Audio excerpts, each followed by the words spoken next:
we can make some global social decisions about how we're going to interact with computers, or machines rather. We're going to have machines that act like humans, look like humans around us. At what point are we supposed to ignore the fact that they're a machine?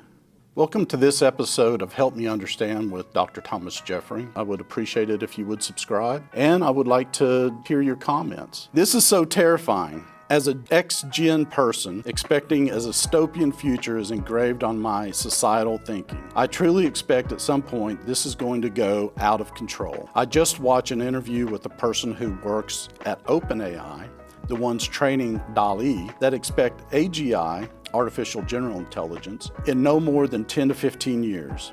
They are training AI with AIs. Their only limit is computer processing limits. We need to start addressing this topic now. Thanks for your comment, and absolutely, Gen X was born into this technology and not understanding the trade-off that our prior generations have made. That's me, that prior generation. The convenience of technology, and this is, when I say we're technology addicted, I mean every single one of us. The convenience that we were given early on, is it better to have a cell phone you carry with you than only have access to a telephone on the wall?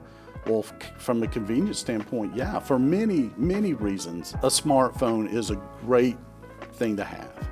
Where I come from is growing up with science fiction and watching science fiction movies and seeing the negatives that could happen. And then all of a sudden it's becoming reality, not just the negative parts, but the positive parts. I appreciate that dystopian future outlook. I battle that myself, but I also have to believe that as humans, we can come together and we can make some global social decisions about how we're going to interact with computers, or machines rather.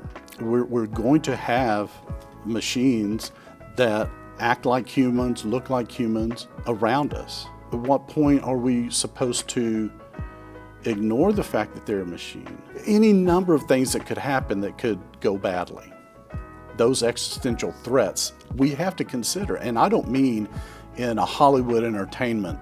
I mean in the reality that we have to come to terms with our technology addiction, and that the technology is always going to be abused by the powers that have control over them, access to them. I don't want to fully give over to that dystopian future because that pretends there's no hope, and I don't believe that about humans. A robot is just a robot. It's not real or a person.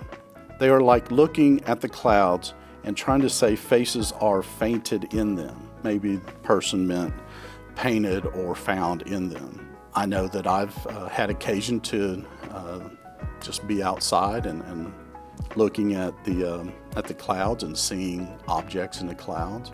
I think it's pretty obvious that in most cases we're trying to either mimic human mobility, human cognition.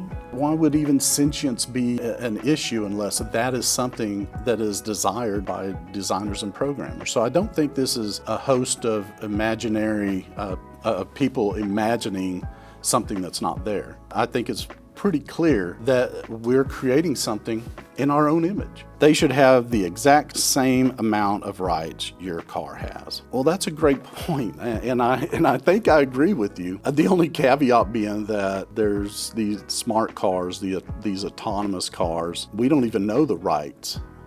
So who's going to be at fault when they make a wrong decision, the car or the manufacturer?